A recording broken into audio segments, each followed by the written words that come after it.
Hello student, my name is Neelkamal Johnson और आज अपन इस वीडियो सेशन में पढ़ेंगे क्लास 12th एनसीईआरटी। तो क्लास 12th एनसीईआरटी स्टार्ट करने से पहले हम यहाँ पर बिलासा कृषि कोचिंग इंस्टीट्यूट के बारे में आपको थोड़ा जानकारी देने वाले हैं, जिसमें हम जो क्लासेस अभी स्टार्ट करने वाले हैं उसमें है नीट 2022 के लिए हम प्रिपरेशन करेंगे, जिसकी क्लासेस ऑफलाइन हम 10 अगस्त से स्टार्ट करेंगे। एंड इसके अलावा हम प्री एग्रीकल्चर टेस्ट जो हो रहा है अभी, उसके लिए क्रैश कोर्स स्टार्ट हो चुके हैं।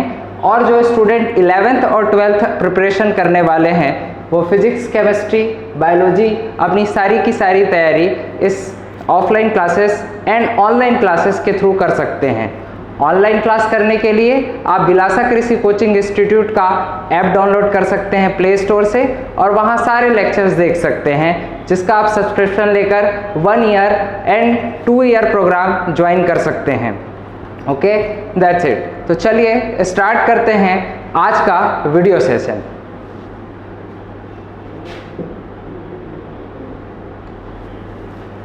तो आज के इस वीडियो सेशन में हम डिस्कस करेंगे क्लास 12th स्टार्ट करेंगे और जिसका टॉपिक है फर्स्ट बायोलॉजी, जिसमें हम पढ़ेंगे ह्यूमन रिप्रोडक्शन सिस्टम।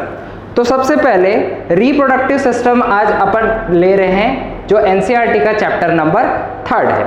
तो चैप्टर जो आपको यूनिट वाइज यदि देखा जाए तो ये 5 यूनिट में है, जिसमें पहला यूनिट है रिप्रोडक्शन। तो रिप्रोडक्शन में हम सबसे पहले जो लेंगे वो है रिप्रोडक्टिव सिस्टम। अब रिप्रोडक्टिव सिस्टम आप सभी जानते हैं, रिप्रोडक्शन क्या टर्म है। रिप्रोडक्शन मतलब होता है, री मतलब फिर से और प्रोडक्शन मतलब उत्पादन। मतलब ये जो रिप्रोडक्शन की टेक्निक है, जैसे कि सेक्सुअल रिप्रोडक्शन, एसेक्सुअल रिप्रोडक्शन, 2 तरीके के रिप्रोडक्शन होते हैं। जो हम डिस्कस करते हैं वो सेक्सुअल रिप्रोडक्शन के बारे में पढ़ते हैं। और सेक्सुअल रिप्रोडक्शन क्या होता है इसको थोड़ा सा अपन जानते हैं। देखिए, सेक्सुअल रिप्रोडक्शन में एक बेसिक सा आपको नॉलेज बता रहा हूँ। सेक्सुअल रिप्रोडक्शन मतलब जिसमें अपन डिस्कस करें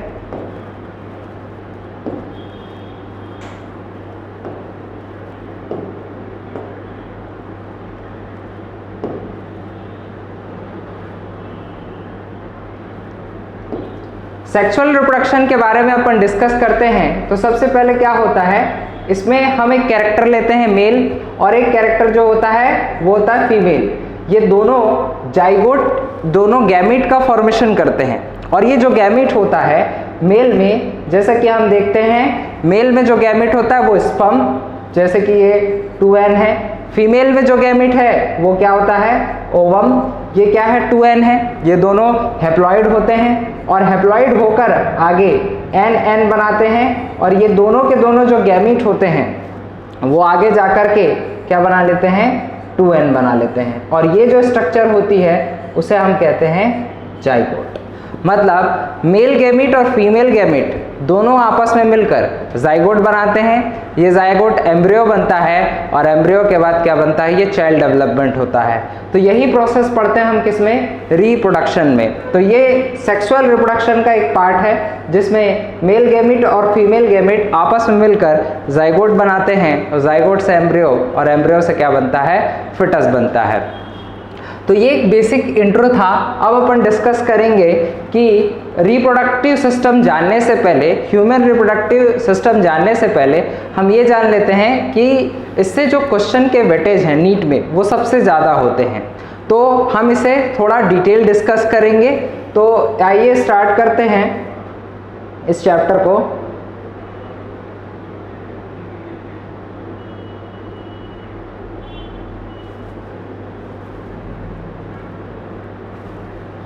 तो सबसे पहले हम यहाँ पर डिस्कस कर रहे हैं रिप्रोडक्टिव सिस्टम को। तो इस रिप्रोडक्टिव सिस्टम में हम जो पढ़ेंगे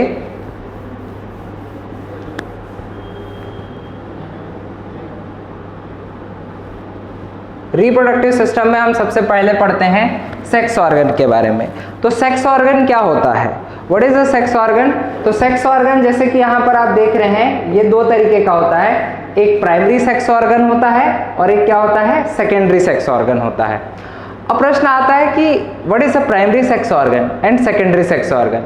तो प्राइमरी सेक्स ऑर्गन जो होते हैं जो गैमीट का फॉर्मेशन करे, मतलब यदि गैमीट बोला जाए तो वो मेल में भी होगा और फीमेल में भी होगा। अब जो गैमीट का फॉर्मेशन करता है और जो हार्मोन बनाता है उसको हम क्या कहते हैं?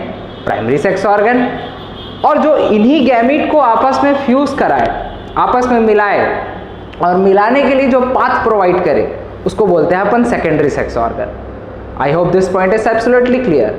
तो मतलब मैं ये जान गया हूँ कि जो प्राइमरी सेक्स ऑर्गन होता है वो गैमीट फॉर्मेशन करेगा और हार्मोन बनाएगा, जैसे कि यहाँ पर लिखा है प्राइमरी सेक्स ऑर्गन मीन्स, यहाँ पर जब यदि मैं मेल में देखता हूँ प्राइमरी सेक्स ऑर्गन, तो मेल में जो प्राइमरी सेक्स ऑर्गन है वो क्या है? टेस्टिस है। और फीमेल में जो प्राइमरी सेक्स ऑर्गन है वो ओवरी है। तो ये जो टेस्टिस है वो गैमीट बनाता है, जैसा कि आप सभी जानते हैं प्राइमरी सेक्स ऑर्गन गैमीट बनाता है। तो मेल में ये जो टेस्टिस है वो स्पर्म बना रहा होगा, तो ओवरी जो है वो क्या बना रही होगी? ओवम बना रही होगी। अब मैंने कहा था हार्मोन का सिक्रेशन करता है, यस ये हार्मोन निकाल रहा है। मेल में जो हार्मोन सिक्रेट करता है टेस्टिस वो कौन सा होता है? टेस्टोस्टेरोन। और जो फीमेल में हार्मोन सिक्रेट करती है ओवरी उसे कहते हैं एस्ट्रोजन।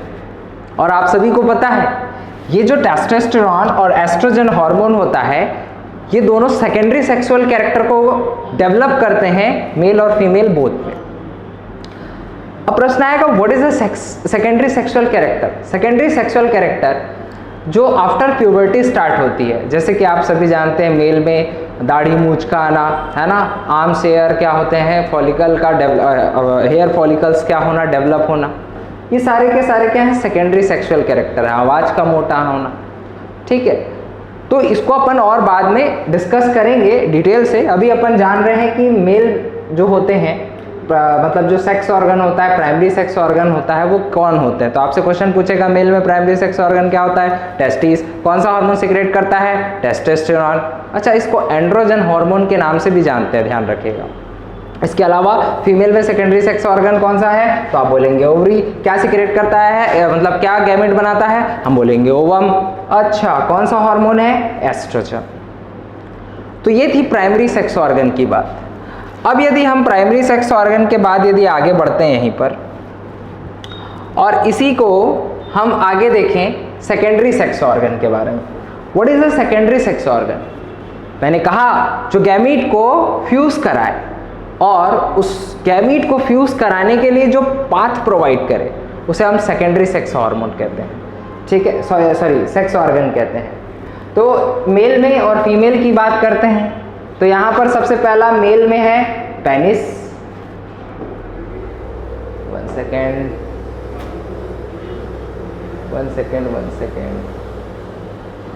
यहाँ पर सबसे बात करते हैं पहला मेल में। मेल में जो है number first penis, number second vas deferens. मैं आपको इसको डायग्रामेटिक समझाऊंगा अभी।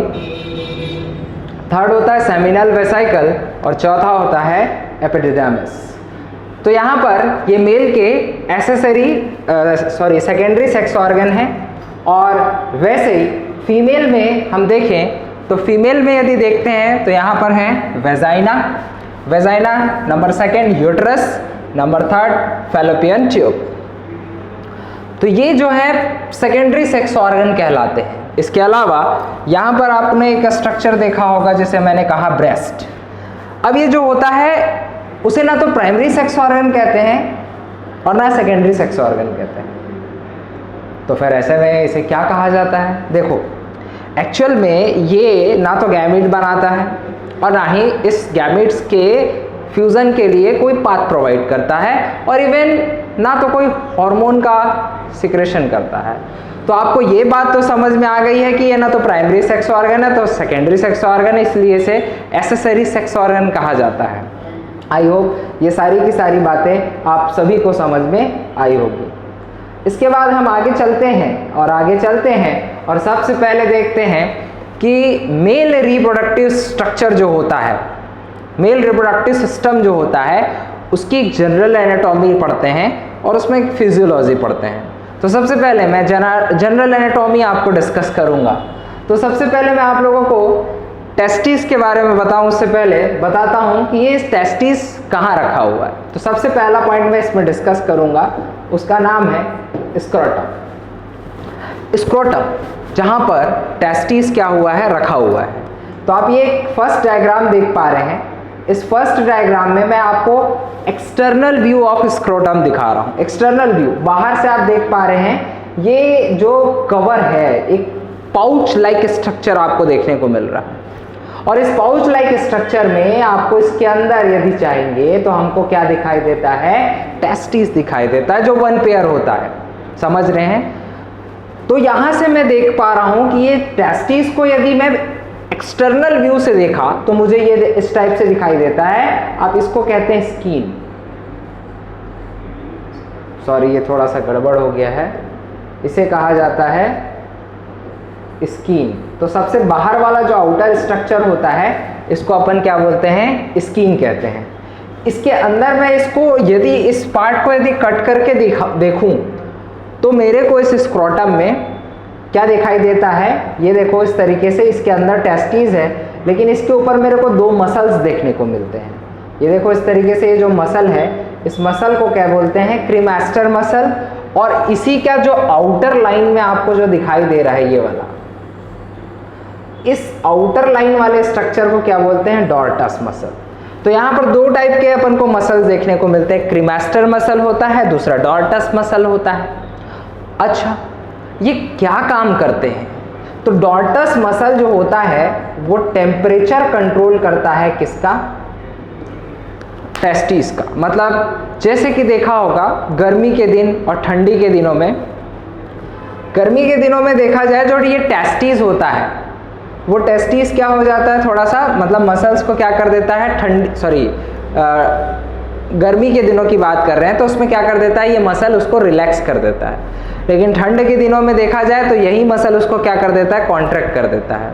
ठीक है, तो आपसे पूछा जाएगा डॉर्टस मसल, वैसे पूछा नहीं जाता, नॉलेज के लिए आप याद रख सकते हैं डॉर्टस मसल क्या काम करता है, टेम्परेचर रेगुलेट करता है।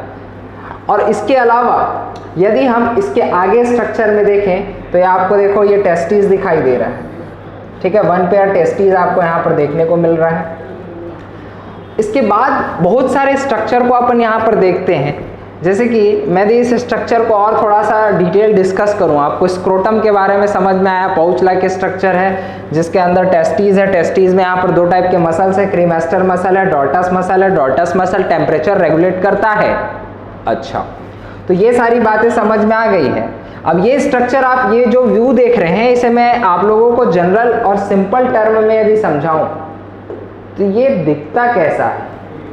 ठीक है, तो ये मैं देखूंगा, लेकिन उससे पहले एक बात हमें ये जान लेनी है कि ये जो आप टेस्टिस की बात कर रहे हैं वो टेस्टिस आखिर बनता कहाँ है। प्रश्न तो आया ना, आखिर जब एक बच्चा अपनी माँ के पेट के अंदर होगा तो वहाँ पर इस टेस्टिस का डेवलपमेंट तो हो रहा होगा, और टेस्टिस का डेवलपमेंट हो रहा होगा तो आप सभी जानते हैं सेकेंड मंथ के अराउंड ये डेवलपमेंट स्टार्ट होता है टेस्टिस का बनना। अब सोचिए, पहला क्वेश्चन ये है मेरा कि ये जो टेस्टिस है, ठीक है, इस टेस्टिस को, ये जो टेस्टिस है वो बनता कहाँ है और इसका लोकेशन कहाँ होता है। तो जैसे आप डायग्राम में देख पा रहे हैं कि टेस्टिस का जो डेवलपमेंट होता है वो एब्डोमिनल पार्ट में होता है ड्यूरिंग इंट्रायूट्राइन लाइफ। जब इंट्रायूट्राइन लाइफ होती है तो ये जो टेस्टिस का डेवलपमेंट होता है वो एब्डोमेन में होता है।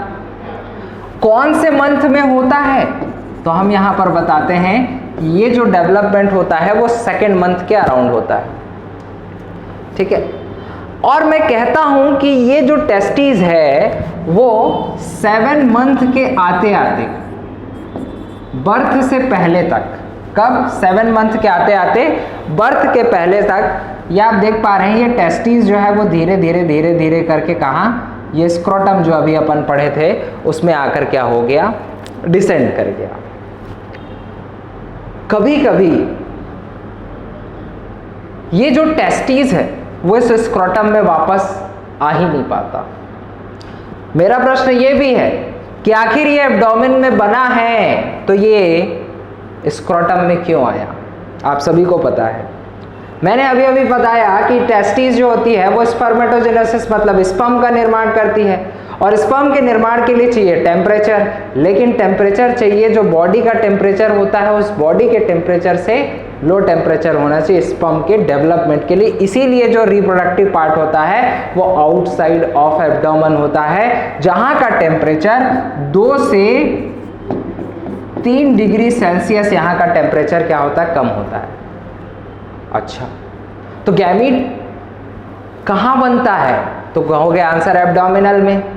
लेकिन आफ्टर बर्थ ये कहाँ जाता है, आउटसाइड ऑफ एब्डोमेन। मैं थोड़ी देर में आपको बताऊंगा, जब मैं आपको फीमेल पार्ट पढ़ाऊंगा तो वहां पर ओवम होता है जो बनता है, जितना भी फीमेल पार्ट होता है वो एब्डोमेन में ही बनता है और एब्डोमेन में ही रहता है, उसमें ये कोई टेम्परेचर का कोई फंडामेंटल पॉइंट नहीं है। लेकिन यहाँ पर आप ध्यान रखिएगा, इंट्रा यूट्राइन लाइफ के 2nd मंथ में टेस्टिस बना, 7 मंथ में क्या हुआ, इस टेस्टिस का डिसेंड हुआ, और ये टेस्टिस डिसेंड हुआ उसके पीछे रीजन आपने जान लिया कि 2 से 3 डिग्री सेल्सियस यहाँ का टेम्परेचर कम होना चाहिए स्पर्मेटोजेनेसिस प्रोसेस होने के लिए। और यदि मेरा यहाँ पर प्रश्न है सिंपल सा कि यदि ये टेस्टिस नीचे नहीं आ पाया तो इसे हम क्या कहते हैं, तो इसे हम क्या कहते हैं, क्रिप्टो ऑर्किडिज्म कहते हैं। What is a cryptorchidism, crypto, ठीक है। तो यहाँ पर मतलब क्रिप्टो ऑर्किडिज्म मतलब एक तरीके से देखा जाए तो हिडन टेस्टिस होता है। हिडन टेस्टिस मतलब छुपे हुए टेस्टिस।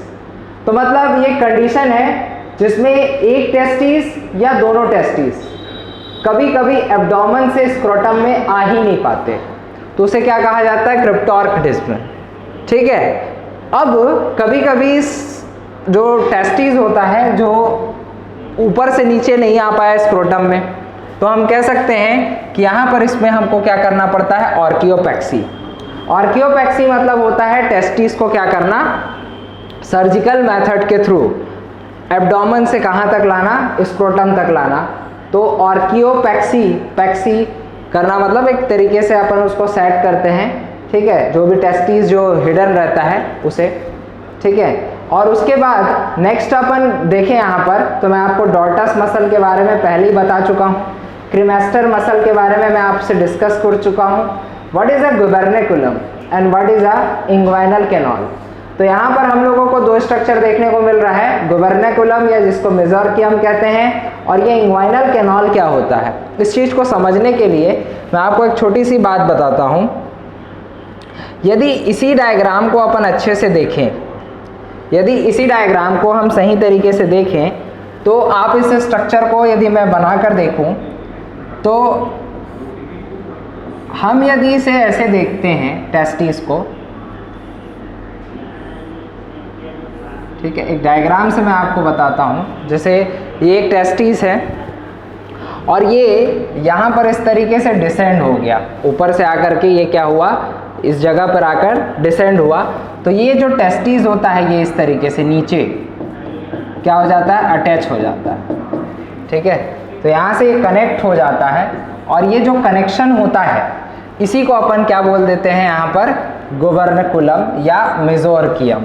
तो ये आपसे क्वेश्चन पूछा जाता है टेस्टिस स्क्रोटम में किसकी सहायता से अटैच्ड रहता है, तो आपको याद रखना है, इसको बोलते हैं गुबर्निकुलम। अब बात करते हैं what is the inguinal canal क्या होता है। तो ये आप लोगों को दिखाई दे रहा होगा, इसको बोलते हैं इंग्वाइनल कैनाल। ये जो आपको देखने को मिल रहा है ना, इसको क्या बोला जाता है, इंग्वाइनल कैनाल कहते हैं। और इसी इंग्वाइनल कैनाल के थ्रू इस टेस्टिस को क्या मिलता है, ब्लड वेसल्स आते हैं, नर्व्स आते हैं, लिम्फेटिक्स आता है। तो ये सारा का सारा स्ट्रक्चर आप यहाँ पर से देख पाते हैं। तो आपको यदि मैं बताऊँ, यहाँ पर ये जो ऊपर साइड जा रहा है, यहाँ से आप देख पा रहे हो ये ऐसे, तो ये ऊपर साइड कहाँ जा रहा है, ऊपर साइड जा रहा होगा तो कहाँ पर, एब्डोमिनल पार्ट में। तो मैं पूछता हूँ कि इंग्वाइनल कैनाल क्या करता है। तो इंग्वाइनल कैनाल जो होता है वो इस टेस्टिस वाले पार्ट को एब्डोमिनल पार्ट से जोड़ने का काम करता है। कौन, इंग्वाइनल कैनाल। और ये गुबर्नाकुलम की बात हम समझ गए कि गुबर्नाकुलम क्या करता है, तो ये टेस्टिस जो कनेक्ट होते हैं वो किससे कनेक्ट होते हैं, इस गुबर्नाकुलम पार्ट से क्या होते हैं, कनेक्टेड होते हैं। Is that clear? ओके, तो ये कंसेप्ट हम समझते हैं। इसके बाद मैं आप लोगों को एक छोटी सी बात और बता देता हूं यहीं पर।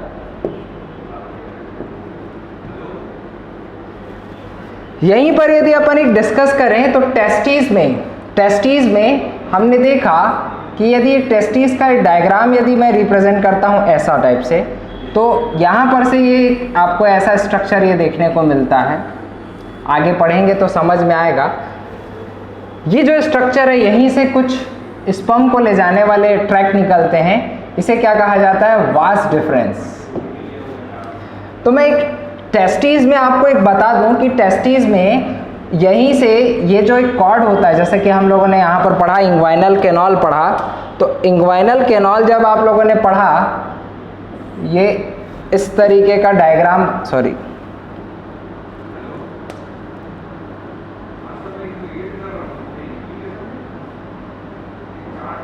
तो यहाँ से यदि अपन देखें तो ये जो टेस्टिस होगा, इस टेस्टिस को यहाँ से क्या मिला होगा, आर्टरीज द्वारा ब्लड मिला होगा, यहाँ से नर्व सप्लाई हुआ होगा, यहाँ से लिम्फेटिक सिस्टम आए होंगे, और ये सारे के सारे चीज़ यहाँ से यहाँ किसको, हमारे टेस्टिस को मिला होगा, और इसी के साथ यहाँ से स्पर्म को ले जाने वाला भी तो बाहर निकला होगा। तो ये सारा का सारा किस में होता है, इंग्वाइनल कैनाल में होता है, और ये एक रिंग लाइक स्ट्रक्चर से इस तरीके से कवर हो जाता है, और इस रिंग लाइक स्ट्रक्चर को हम क्या कहते हैं, स्पर्मेटिक कॉर्ड। इसको क्या कहा जाता है, स्पर्मेटिक कॉर्ड कहते हैं। तो इसके अगले स्लाइड में आप लोगों को बताया जाता है what is a spermatic cord. तो स्पर्मेटिक कॉर्ड आप लोग को पता चल गया किसे कहते हैं, तो ये कंसेप्ट आपको समझ में आया होगा। इसके बाद अपन डिस्कस करते हैं नेक्स्ट टॉपिक, जिसका नाम है स्ट्रक्चर ऑफ टेस्टिस। तो ये हम लोगों ने एक सिंपल सा डायग्राम देखा, जिससे आप लोगों को समझ में आया होगा कि स्क्रोटम क्या होता है, टेस्टिस किस तरीके से क्या हुआ है, रखा हुआ है, और इसका डेवलपमेंट कैसे हो रहा है। और इसके अलावा आप लोगों से क्वेश्चन पूछ सकता है कि टेस्टिस का डिसेंड कैसे होता है, यहाँ से क्या हार्मोन निकलता है। एक सिंपल सा क्वेश्चन पूछेंगे आपसे,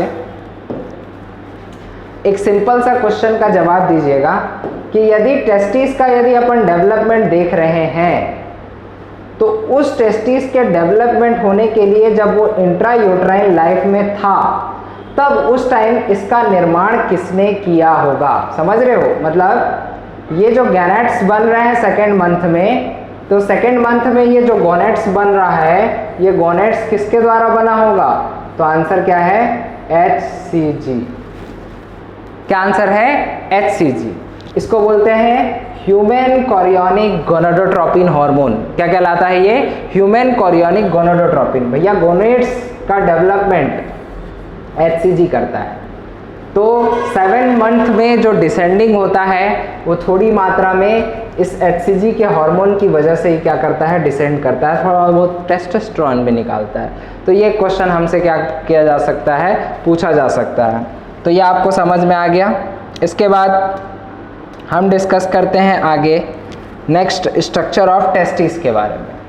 तो अब ये जो टेस्टिस है, इसके स्ट्रक्चर को हम यहाँ पर डिस्कस कर रहे हैं। तो सबसे पहले ये आपको एक टेस्टिस का स्ट्रक्चर दिखाई दे रहा है, जिसमें आप इसमें सबसे पहले हम यहाँ पर देखें तो इसमें जो सबसे आउटर लाइन दिखाई दे रही है, नंबर फर्स्ट यदि अपन डिस्कस कर रहे हैं यहाँ पे, एक सेकेंड, यहाँ पर सबसे फर्स्ट लाइन हमको देखने को मिल रही है। इस टेस्टिस को जो कवर किए हुए है, ये जो बाहर वाला पार्ट आप देख पा रहे हैं, इस बाहर वाले पार्ट को हम कहते हैं ट्यूनिका वेजाइनलिस।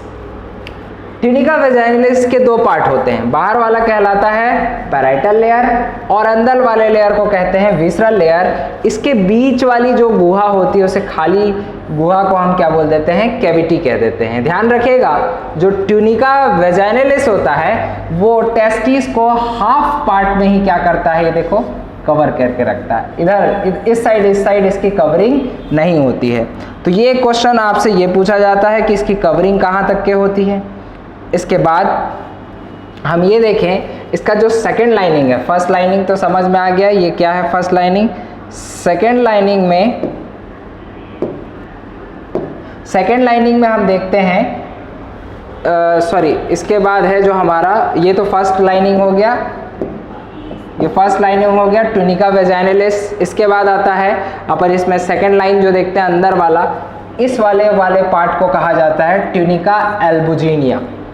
ये जो कहलाती है इसको क्या कहा जाता है, ट्यूनिका एल्बुजिनिया। और इसके अंदर वाले स्ट्रक्चर को देखें, ये सबसे ये वाला अंदर, इसको बोलते हैं ट्यूनिका वेस्कुलोसा। तो सबसे अंदर जो स्ट्रक्चर होता है ट्यूनिका वेस्कुलोसा होता है। और यहाँ पर से आप देख पा रहे हो बहुत सारे पाउच लाइक स्ट्रक्चर आपको ये देखने को मिल रहे हैं। और इन सारे के सारे पाउच लाइक स्ट्रक्चर को हम क्या बोलते हैं, टेस्टिकुलर लोब्यूल्स। क्या कहा जाता है, सारे का सारा जो पाउच लाइक स्ट्रक्चर होता है इसको हम क्या बोलते हैं, टेस्टिकुलर लोब्यूल्स कहते हैं। और ये एनसीईआरटी में लिखा हुआ है कम से कम अराउंड 250 to 300 के अराउंड क्या है, टेस्टिकुलर लोब्यूल्स है। और ईच लोब्यूल्स में 2 से 3 क्या है, सेमिनिफेरस ट्यूबल्स हमें देखने को मिलता है। तो यदि हम इसको इंटू करा दें तो 750 से 1000 के बीच है फिर सेमिनिफेरस ट्यूबल्स। अब ये सेमिनिफेरस ट्यूबल्स हर एक लोब में 2 से 3 कॉइल्ड ट्यूब लाइक स्ट्रक्चर होते हैं। और ये वो जगह है जहां पर स्पर्म का क्या होता है, फॉर्मेशन होता है। अगेन एक क्वेश्चन बनता है कि स्पर्म का फॉर्मेशन कहाँ होता है, आपके लेवल पे पूछा जाए तो स्पर्म का फॉर्मेशन सेमिनिफेरस ट्यूबल्स में होता है। स्पर्म के फॉर्मेशन को क्या कहा जाता है, स्पर्म के फॉर्मेशन को कहा जाता है स्पर्मेटोजेनेसिस। तो यहाँ पर से हमने देखा कि ये जो सेमिनिफेरस ट्यूबल्स है, स्पर्म का डेवलपमेंट हो चुका है। इसके बाद ये स्ट्रक्चर यहाँ पर आगे जाकर खुलती है, लेकिन उससे पहले ये आप ट्यूब लाइक स्ट्रक्चर देख पा रहे हैं, इसको बोलते हैं ट्यूबलाई रेक्टाई। इसे क्या कहा जाता है, ट्यूबलाई रेक्टाई कहा जाता है। स्ट्रेट ट्यूब स्ट्रक्चर होती है, इससे स्पर्म आता है और आगे इस तरीके से इस वाले पार्ट में क्या होता है, कलेक्ट होता है। अब ये जो इस पार्ट में आकर कलेक्ट होता है इसे हम कहते हैं रेटेटेस्टिस। क्या कहा जाता है, रेटेटेस्टिस। और ये रेटेटेस्टिस से होता हुआ ये स्ट्रेट ट्यूब से ऊपर की ओर बढ़ता है और उस स्ट्रेट ट्यूब को कहता हूं मैं फ्रंट डक्टलेस या फिर फ्रंट क्या बोलते हैं, इफरेंट डक्टलेस कहा जाता है। और ये ऊपर की ओर यदि जाए तो किस पे जाकर खुलता है, सीधा सीधा एपिडिडामिस वाले पार्ट में खुलता है। आई होप आपको ये बात समझ में आई। अब यहां से यदि एक क्वेश्चन पूछा जाए, सीधा सीधा यहां से एक नीट में क्वेश्चन पूछे कि यदि मान लीजिए इस वाले पोर्शन को, जिसको आपने एफरेंट वाला पार्ट कहा, इसे वासा इफरेंसिया भी कहते हैं, यदि इस वासा इफरेंसिया को मैं यहां से काट दूं तो बताइए कि ये जो स्पर्म है वो कहां से कहां ट्रांसफर नहीं होगा। तो नीट के एग्जाम में 2010 में आया हुआ क्वेश्चन है, तो हम बता तो सकते हैं कि यस सर, अब जो स्पर्म है वो टेस्टिस से एपिडिडाइमिस में ट्रांसफर नहीं होगा। तो आपसे क्वेश्चन समझ में आता है कि स्पर्म का बनना जो है, स्पर्म बना है और वहां टेस्टिस में बना है, और यहां से जब वो बाहर निकला है तो वासा इफरेंसिया से निकला है। और यदि मैं वासा इफरेंसिया को काट देता हूं तो स्पर्म एपिडिडाइमिस में ट्रांसफर नहीं होगा। इसके बाद हम आगे चलते हैं, और आगे चलते हैं तो हम यहां पर देखते हैं कि स्पर्म जो है वो अब कहां पहुंच चुका है, एपिडिडाइमिस में। स्पर्म जो है वो एपिडिडाइमिस में पहुंच चुका है। इसके भी 3 पार्ट्स होते हैं, हेड पार्ट होता है, एक मिडिल पार्ट होता है और एक टेल पार्ट होता है। और यहां से जो टेस्टिस है, जो एपिडिडाइमिस है, वो इस तरीके से बाहर जाकर निकल रही है एब्डोमेन साइड में। और ये जब एब्डोमेन साइड में जिससे बाहर निकलती है उसे अपन कहते हैं वास डिफरेंस या वास डिफरेंसिया कहा जाता है। और ये एब्डोमेन साइड को चली जाती है। नीट का एक फेमस क्वेश्चन है, उसको देखने से पहले यदि मैं एक टेस्टिस के डायग्राम को ऐसे ड्रॉ करता हूं, यहां से निकलता है वास एफरेंसिया और यहां से ये वासा एफरेंसिया, और वासा एफरेंसिया से हम देखते हैं ये एपिडिडाइमिस बनाकर ये बाहर की ओर जा रहा है ऐसे। इस बाहर वाले स्ट्रक्चर को कहता हूं मैं वास डिफरेंस। जो आप ये वाली लाइन देख रहे हो अंदर से ये बाहर की ओर निकल रहा है, इसको कट कर दें, इसको यदि कट कर दें तो इस टेक्निक को क्या कहा जाता है? तो वास डिफरेंस को कट करना कहलाता है वॉसेक्टोमी। क्या कहलाता है? वॉसेक्टोमी। यदि इस पार्ट को कट कर देंगे तो इसी को कहा जाता है नरबंध्यता। तो क्वेश्चन सिंपल सा पूछा जाएगा कि वॉसेक्टोमी टेक्निक में हम किस चीज को काट देते हैं? सिंपल सा आंसर है वास डिफरेंस। एक सिंपल सा क्वेश्चन आपके लिए रहेगा, आप से जब भी नेक्स्ट लेक्चर में हम पूछेंगे तो ध्यान रखिएगा। यदि कोई इंसान अभी अभी वास डिफरेंस को कट किया है तो क्या एक सप्ताह बाद यदि यह किसी के साथ यदि मैथुन करता है तो क्या उसके बच्चे पैदा हो सकते हैं? ऑब्वियस सी बात है, आप यदि इस क्वेश्चन का आंसर सोचेंगे तो शायद आंसर ना जाएगा, क्योंकि आपको पता है कि स्पर्म का जो लाइफ टाइम होता है वो इजाकुलेटेड स्पर्म का जो लाइफ टाइम होता है वो 2 से 3 दिन का होता है, लेकिन जो स्पर्म अंदर बन रहा है उसका लाइफ टाइम कैसा होता है? तो आप इस प्रश्न पर थोड़ा चर्चा करेंगे और आप इसे डिस्कस करेंगे कि ये किस तरीके से इसका आंसर बनेगा, और आप मुझे बताएंगे कमेंट सेक्शन में लिखकर। चलिए, तो ये क्वेश्चन आप आंसर देंगे। उसके बाद हम लोग देखते हैं कि ये जब ऊपर वाले पार्ट पे जाता है, ठीक है, तो ये आपको समझ में आ गया कि क्या बोलते हैं वास डिफरेंस से ये क्या जाता है एब्डोमिनल साइड में चल देता है। तो आप लोगों को समझ में आया होगा। आपको सिंपल यहाँ स्पर्म बनाने का पाथवे पूछा जाता है। स्पर्म बनाने का क्या पूछा जाता है? पाथवे पूछा जाता है, स्पर्म कैसे बनता है। तो इसी चीज को हम यहाँ पर डिस्कस कर रहे थे और आगे बढ़ रहे थे यहाँ पर। अब यदि नेक्स्ट वाले डायग्राम पे अपन चलें, जब अपन वास डिफरेंस से ऊपर साइड जा रहे हैं, तो वास डिफरेंस से जब ऊपर साइड जा रहे हैं तो आपको एक डायग्राम यहाँ पर देखने को मिल रही है। ये देखिए, एनसीईआरटी के डायग्राम पे आपने देखा,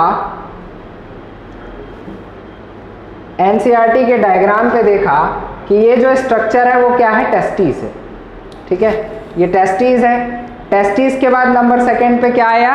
एपिडिडाइमिस आया। एपिडिडाइमिस से तीसरा स्ट्रक्चर जो बना वो बाहर निकला, जिसको वास एफरेंस कहा। तो ये वासा एफरेंसिया के थ्रू क्या जा रहा है? बाहर साइड जा रहा है। बाहर साइड मतलब एब्डोमेन साइड। अब ये जो एब्डोमेन साइड यदि जा रहा है तो ऑब्वियस सी बात है, ये एक आप स्ट्रक्चर देख सकते हैं। ऊपर यदि मैं बताऊं तो यहाँ किडनी होता है, और ये देख पा रहे हैं किडनी का एक ट्यूब स्ट्रक्चर आपको यहाँ पर देखने को मिल रहा है। इसको बोलते हैं यूरेटर, और यूरेटर आकर खुलती है यूरिनरी ब्लैडर में, और वास एफरेंसिया क्रॉस पाथ होता है, और क्रॉस पाथ होता हुआ ये स्ट्रक्चर आगे की तरफ जाकर कहाँ पर खुलता है? सेमिनल वेसाइकल में। और ये सेमिनल वेसाइकल जो होती है वो आगे जाकर इजाकुलेटरी डक्ट के थ्रू ये खुल जाता है कहाँ? कॉमन पाथ ऑफ यूरेथ्रा में। यहीं पर मैं देख पाता हूँ कि मुझे कुछ ग्लैंड्स दिखाई दे रहे हैं, जिसे क्या कहा जाता है? Prostate gland. यहाँ पर फर्स्ट जो रिप्रोडक्टिव एसेसरी ग्लैंड होता है उसे कहा जाता है सेमिनल वेसाइकल, सेकेंड होता है उसे क्या कहा जाता है? Prostate gland. और थोड़े से नीचे मैं इस पार्ट को देखता हूँ तो यहाँ मुझे दिखाई देता है बल्बोइरेथ्रल ग्लैंड। तो मुझसे यदि कोई क्वेश्चन पूछे कि कितने एसेसरी रिप्रोडक्टिव ग्लैंड होते हैं, तो मैं आंसर दूंगा टोटल एसेसरी रिप्रोडक्टिव ग्लैंड जो होते हैं वो 3 होते हैं। 3 एसेसरी रिप्रोडक्टिव ग्लैंड यहाँ पर देखे जाते हैं। कौन कौन सा? Number first seminal vesicle, number second prostate gland, and number third Cowper gland, जिसे आप बल्बोइरेथ्रल ग्लैंड के नाम से भी जानते हैं। तो सबसे पहले हम यहाँ पर देखें कि यहाँ पर ये जो एसेसरी रिप्रोडक्टिव ग्लैंड है, जब अपन अपर साइड जा रहे हैं तो यहाँ पर नंबर फर्स्ट हमें देखने को मिलता है जिसे हम कहते हैं, एक सेकेंड, जिसे हम कहते हैं सेमिनल वेसिकल। नंबर फर्स्ट यदि अपन यहाँ पर डिस्कस कर रहे हैं दिस सेमिनल वेसिकल, ये वो जगह है जहाँ पर स्पर्म क्या होता है, स्टोर होता है। ये वो जगह है जहाँ पर स्पर्म स्टोर होता है और ये जो ग्लैंड होता है वो अपन को पेयर में देखने को मिलता है। ये सिक्रेशन जो होता है उसका एल्कलाइन सिक्रेशन होता है। 60 से 70% पार्ट ऑफ सीमेन हमारा कौन बनाता है, सेमिनल वेसिकल बनाता है। इसके अलावा नीट में जो फेमस क्वेश्चन पूछा जाता है, fructose sugar, prostaglandin, citrate and fibrinogen, ये सारे के सारे कंटेंट इसमें क्या होते हैं, बोलो भाई, कंपोनेंट से मिलकर सेमिनल वेसिकल बना होता है। आप सभी को पता होगा स्पर्म के साथ जब ये एसेसरी रिप्रोडक्टिव ग्लैंड मिलते हैं तो हम उसे क्या कहते हैं, सीमेन कह देते हैं। तो आपको ये भी समझ में आया होगा कि सीमेन क्या है। इसके अलावा अपन नेक्स्ट यहाँ पर डिस्कस कर रहे हैं what is a prostate gland. Prostate gland जो होता है वो उसके आगे वाला पार्ट है, आप देख पा रहे हैं, या आप देख पा रहे हैं यहाँ पर प्रोस्टेट ग्लैंड है। प्रोस्टेट ग्लैंड में आप देख पा रहे हैं कि ये 30 से 40% क्या बनाता है, सीमेन बनाता है, और स्लाइटली क्या होता है, ये भी अल्कलाइन होता है, मिल्की थिक होता है, मिल्की होता है, थिक होता है, और स्टिकी और जेली लाइक क्या होता है, स्ट्रक्चर होता है। तो ये बात थी प्रोस्टेट ग्लैंड की। तो हमने पहला देखा सेमिनल वेसिकल, नंबर सेकंड देखा prostate gland, and number upon third देखेंगे जिसको आप बोले काउपर ग्लैंड। इसके बाद यदि काउपर ग्लैंड की बात करते हैं अपन, तो काउपर ग्लैंड में सबसे पहले यदि काउपर ग्लैंड में यदि हम यहाँ पर डिस्कस करें तो सबसे पहले हम देखें, इसको हम क्या कहते हैं, बल्बोयूरेथ्रल ग्लैंड के नाम से भी जाना जाता है। ये भी स्लाइमली जेली लाइक होता है, मतलब ये थोड़ा सा क्या होता है, ट्रांसपेरेंट जेली लाइक फ्लूइड होता है। ये थोड़ा सा क्षारी एल्कलाइन होता है। इसका पीएच ध्यान रखिएगा, पूछ सकता है 7.2 के आसपास। और ये जो हेल्प करता है वो लुब्रिकेशन ऑफ द पेनिस में भी क्या करता है, ये मदद करता है। तो ये इतनी सारी पॉइंट आपको ध्यान में रखनी है। अब मैंने आपसे पूछा व्हाट इज अ सीमेन, सीमेन क्या होता है, तो सीमेन के बारे में आप बताएंगे स्पर्म के साथ यदि एसेसरी रिप्रोडक्टिव फ्लूइड मिला दिया जाए तो उसे क्या कहा जाता है, सीमेन कहते हैं। बात करते हैं वॉल्यूम के बारे में, तो वही देखा जाए तो कितना वॉल्यूम होता है, 3 to 4 ml इसका नॉर्मल वॉल्यूम होता है। आपसे पीएच पूछा जाएगा तो 7.3 याद रखिएगा।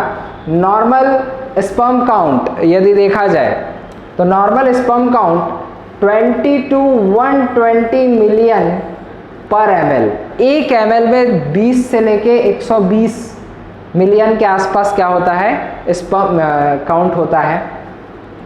अब कभी कभी यदि स्पर्म काउंट 20 मिलियन से भी क्या हो जाए, नीचे आ जाए, तो इसे हम कह देते हैं ओलिगोस्पर्मिया। यदि 20 मिलियन से क्या आ जाए, कम आ जाए, तो इसे हम क्या कहते हैं, ओलिगोस्पर्मिया। लेकिन एजोस्पर्मिया वो होता है जिसमें या तो स्पर्म बिल्कुल नल हो जाए या हो लेकिन बहुत कम मात्रा में हो, तो उसे क्या कहा जाता है, एजोस्पर्मिया कहा जाता है। तो यहाँ से क्वेश्चन पूछा जाएगा कि what is a oligospermia, what is a azoospermia, तो आप इसका आंसर बिल्कुल ध्यान रखेंगे, ओलिगोस्पर्मिया एजोस्पर्मिया क्या होता है इसके बारे में। इसके बाद नेक्स्ट अपन आगे बढ़ते हैं, इसी चर्चा में पढ़ते हैं ये transfer section of human testis. अब सॉरी ह्यूमन टेस्टिस बोल रहा हूँ, transfer section of seminiferous tubules के बारे में आप डिस्कस करेंगे, जो हमारा यहाँ पर नेक्स्ट पॉइंट है। तो ये डायग्राम में हम देख पा रहे हैं कि transfer section of seminiferous tubules, इस डायग्राम में आपको थोड़ा धुंधला दिख रहा होगा, तो मैं इसे आपको थोड़ा सिंपल वे में आपको बनाकर दिखा देता हूँ। तो सबसे पहले हम यहाँ पर यदि इस ट्रांसफर सेक्शन को काट कर देखें, सेमनीफेरस ट्यूबल्स, याद है ना जब हम लोगों ने उस टेस्टिकुलर लोब्यूल्स में बहुत सारे सेमनीफेरस ट्यूबल्स को देखा था, तो सेमनीफेरस ट्यूबल्स हमें कुछ इस तरीके से देखने को मिल रही थी, ट्यूब लाइक थी। इसको ट्रांसफर सेक्शन में काटूंगा, तो ट्रांसफर सेक्शन में काटूंगा तो मुझे कुछ इस तरीके का स्ट्रक्चर देखने को मिलता है। और इस तरीके का स्ट्रक्चर देखने को मिलता है तो मैं यहाँ पर कुछ इस तरीके से सेल बनता हुआ देखता हूँ। यहाँ पर इस तरीके से ये सेल होते हैं, लेकिन ये कहीं कहीं पर क्या होते हैं, इस तरीके से ये एक्सटेंड फॉर्म में अपन को देखने को मिलता है, ये इस तरीके से। ठीक है भाई, तो ये इस तरीके से मैं एक ट्रांसफर सेक्शंस देख पा रहा हूँ, किसका, सेमनीफेरस ट्यूबल्स का। आप सभी को यदि मैं बताऊं, इसका जो आउटर लाइन होता है उसको बोलते हैं जर्मिनल एपिथेलियम, या इसी को प्राइमरी जर्मिनल एपिथेलियम भी कहा जाता है। और ये जो होता है वो ट्यूनिका एल्बुजिनिया का बना होता है। ये क्वेश्चन आपसे पूछा जाएगा, इसको आप एनसीईआरटी वाले डायग्राम में भी देख सकते हैं। तो ये प्राइमरी जर्मिनल एपिथेलियम होती है, और यहाँ पर ये बीच बीच में आप लोगों को कुछ सेल दिखाई देता है। बीच बीच में आपको इस तरीके से, मैं आपको एक डायग्रामेटिक फॉर्म में सिंपल बता देता हूँ, बीच बीच में अपन को कुछ सेल देखने को मिलती है। इसको लेडिक सेल से या इंटरस्टिशियल सेल के नाम से भी जानते हैं। तो ये जो प्राइमरी जर्मिनल एपिथेलियम सेल के अंदर अपन चले तो ये जो लेडिक सेल्स होते हैं, और ये जो होते हैं इसे हम क्या कह देते हैं सिंपल वे में, सर्टोली सेल। इसे जो कहा जाता है ये कहलाता है सर्टोली सेल। इसे अपन सिंपल क्या कहते हैं, सर्टोली सेल। और आप सभी को पता है ये वो जगह है जहाँ पर स्पर्म्स क्या होते हैं, बनते हैं। सभी को पता है सेमनीफेरस ट्यूबल्स है तो यहाँ पर स्पर्म का डेवलपमेंट होगा, और स्पर्म का डेवलपमेंट होना क्या कहलाता है, स्पर्मेटोजेनेसिस कहलाता है। और ये सारे के सारे स्पर्म इसी के हेड वाले पार्ट पे क्या होते हैं, इस तरीके से धंसे होते हैं। और आप सभी को पता है जो स्पर्म होते हैं वो इसी सर्टोली सेल से क्या कर रहे होते हैं, स्पर्म जो इतने भी होते हैं वो न्यूट्रिशन प्रोवाइड कर रहे होते हैं, ले रहे होते हैं। तो आपसे क्वेश्चन पूछा जाएगा कि ये जो सर्टोली सेल है वो सर्टोली सेल का क्या काम है, तो हम कहेंगे सर्टोली सेल जो हो रही है वो जो स्पर्म को क्या कर रहा है, पोषण प्रदान करता है। इसीलिए तो सर्टोली सेल को अपन नर्स सेल या सस्टेंटाकुलर सेल, किसी की मदद करना, सस्टेंटाकुलर सेल, नर्स सेल, इसी के अलावा सर्टोली सेल को अपन ब्लड टेस्टिस बैरियर के नाम से भी जानते हैं। ये ब्लड टेस्टिस बैरियर क्यों कहलाता है, आप सभी जानते हैं कि जो स्पर्म का निर्माण होता है वो आफ्टर प्यूबर्टी होता है, और आफ्टर प्यूबर्टी जन्म के बाद बन रहा है तो वो एक फॉरेन बॉडी हो जाती है बॉडी के लिए। तो इसी से अपन को क्या करता है, प्रोटेक्शन प्रोवाइड करता है। कौन, ये सर्टोली सेल। तो सर्टोली सेल के 3 नाम याद रखिएगा। नंबर फर्स्ट, इसको अपन सर्टोली सेल तो कहते हैं, दूसरा नर्स सेल कहा जाता है, सस्टेंटाकुलर सेल कहा जाता है, और एक और ब्लड टेस्टिस बैरियर भी कहते हैं। प्रोटेक्शन प्रोवाइड करता है कौन, सर्टोली सेल। अदरवाइज हमारा ह्यूमन बॉडी इस स्पर्म को क्या मान लेता, फॉरेन बॉडी मानता, एंटीबॉडी बनाता, डिस्ट्रॉय कर देता। लेकिन ये सर्टोली सेल है जिसकी वजह से ये स्पर्म नष्ट नहीं हो रहे हैं, इसीलिए इसको अपन ब्लड टेस्टिस बैरियर कहते हैं। बड़े ध्यान से याद रखिएगा ये तीनों के तीनों नाम। इसके बाद हम आगे बढ़ते हैं, तो ये आप लोगों को मैंने कहा कि यहाँ पर कुछ खाली जगह होता है, और उस खाली स्पेस वाले जगह को अपन क्या बोलते हैं, 2 सर्टोली सेल है, इस तरीके से कुछ सेल्स दिखाई देते हैं। इन सेल को क्या कहा जाता है, लेडिक सेल। और ये लेडिक सेल जो होता है वो एक हार्मोन का सिक्रेट करता है जिसको कहते हैं अपन टेस्टोस्टेरोन। अच्छा, ये वो सेल है, लेकिन यूं ही ये लेडिक सेल जो होता है यूं ही टेस्टोस्टेरोन हार्मोन का सिक्रेशन नहीं करता है, ये जो है ल्यूटिनाइजिंग हार्मोन की वजह से। किसकी वजह से, ल्यूटिनाइजिंग हार्मोन की वजह से।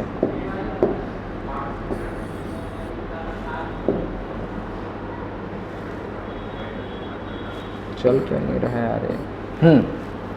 तो यहां से क्या होता है, ये जो लेडिक सेल होते हैं, लेडिंग सेल्स होते हैं, इन सब पे आप सभी को पता है एक एंटीरियर पिट्यूटरी ग्लैंड होती है, एक पोस्टीरियर पिट्यूटरी ग्लैंड होती है। तो यहाँ से एक हार्मोन निकलता है जिसको बोलते हैं ल्यूटिनाइजिंग हार्मोन, और ये ल्यूटिनाइजिंग हार्मोन लेडिक सेल्स पे गिरता है और यहाँ से निकलता है टेस्टोस्टेरोन हार्मोन जिसको अपन एंड्रोजन हार्मोन के नाम से भी जानते हैं।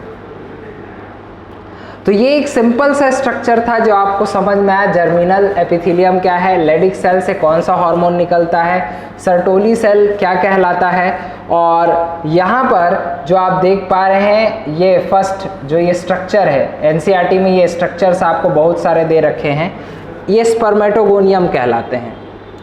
अब यहाँ पर जो प्रोसेस होती है स्पर्मेटोजेनेसिस, वो अपन आने वाले लेक्चर्स में डिस्कस करेंगे। अभी तो याद रखिए ये यहाँ से स्पर्म बनता है और ये स्पर्म जो होते हैं वो सर्टोली सेल में जाकर ये इस तरीके से क्या होते हैं, धंस जाते हैं। और जब सर्टोली सेल में धंस जाते हैं तो इसी से क्या करते हैं, न्यूट्रिएशन क्या करते हैं, ये ग्रहण करते रहते हैं। ठीक है, इसीलिए आपने इसका नाम याद रख लिया। और उसके अलावा लीडिंग सेल से जो हार्मोन निकल रहा है वो याद रख लिया, तो ये आपको समझ में आ गया। तो आप लोगों ने कहा कि स्पर्म के बनने को क्या कहा जाता है, स्पर्मेटोजेनेसिस कहा जाता है। स्पर्मेटोजेनेसिस कहाँ होती है, सेमनीफेरस ट्यूबल्स में होती है। और यदि मैं इस स्ट्रक्चर को आगे देखता हूँ, यदि इस स्ट्रक्चर को मैं आगे देखता हूँ तो मुझे लास्ट में यहाँ पर देखने को मिलता है hormone regulation of male reproduction, male reproductive system. अब यदि अपन इसमें डिस्कस करें, लास्ट पॉइंट जो हार्मोन रेगुलेशन है, तो हार्मोन रेगुलेशन में आप सभी लोगों को बता दूं, हमारे ब्रेन से एक हार्मोन निकलता है जिसको आप जीएनआरएच कहते हैं। और जीएनआरएच हार्मोन का जो सिक्रेशन होता है वो कौन करता है, हाइपोथैलेमस। जीएनआरएच का फुल फॉर्म होता है गोनाडोट्रोपिन रिलीजिंग हार्मोन, और ये जो सिंथेसिस होता है वो हाइपोथैलेमस में होता है। इसी हाइपोथैलेमस से इसका सिक्रेशन होता है और ये हाइपोथैलेमस से सिक्रेट होकर ये आने वाले ग्लैंड जिसको बोलते हैं पिट्यूटरी ग्लैंड। बनता कहाँ है, क्वेश्चन पूछा जाएगा, जीएनआरएच हाइपोथैलेमस में। निकलता कहाँ से है पूछा जाएगा तो आंसर बोलेंगे पिट्यूटरी ग्लैंड से। ये जीएनआरएच हार्मोन जो होता है वो गोनाडोट्रोपिन दो हार्मोन का रिलीज करता है, एक होता है ल्यूटिनाइजिंग हार्मोन और दूसरा होता है फॉलिकल स्टिमुलेटिंग हार्मोन। ये दोनों के दोनों एक साथ मिलकर टेस्टिस पे क्या करते हैं, वो लोग काम करते हैं, क्योंकि गोनेट्स पे काम करेगा। गोनाडोट्रोपिन रिलीजिंग हार्मोन है तो गोनेट्स पे काम करेगा, और जब गोनेट्स पे काम करेगा तो ये एफएसएच फॉलिकल स्टिमुलेटिंग हार्मोन होता है। ये फॉलिकल स्टिमुलेटिंग हार्मोन होता है, ये काम करता है लेडिक सेल्स पे, और यदि ये लेडिक सेल्स पे काम कर रहा है तो यहाँ पर ये फॉलिकल स्टिमुलेटिंग हार्मोन जो होता है वो सर्टोली सेल पे काम करता है, और सर्टोली सेल पे काम करके स्पर्मेटोजेनेसिस की दर को बढ़ाता है। हमारी सेल्स में जो हमारे सेल बना रहे हैं, सेमनीफेरस ट्यूबल्स में जो स्पर्म सेल बन रहा है उसका जो प्रोडक्शन हो रहा है वो किसके रिस्पेक्ट में हो रहा है, तो हम बोल सकते हैं एफएसएच, फॉलिकल स्टिमुलेटिंग हार्मोन। ये follicle stimulating hormone Sertoli cell पे गिरेगा, टेस्टिस पे गिरेगा। टेस्टिस में कहा, सर्टोली सेल में गिरेगा। सर्टोली सेल में गिरेगा, स्पर्मेटोजेनेसिस बढ़ेगी, स्पर्म के निर्माण की दर बढ़ेगी। और आपको पता है यदि एफएसएच गिर रहा है, स्पर्म रेट बढ़ रहा है, एफएसएच गिर रहा है, स्पर्म रेट बढ़ रहा है, एक वक्त आएगा जब स्पर्म की रेट क्या हो जाएगी, बहुत हाई हो जाएगी। और जब हाई हो जाएगी तो किसी चीज की अति भी तो हानिकारक है ना।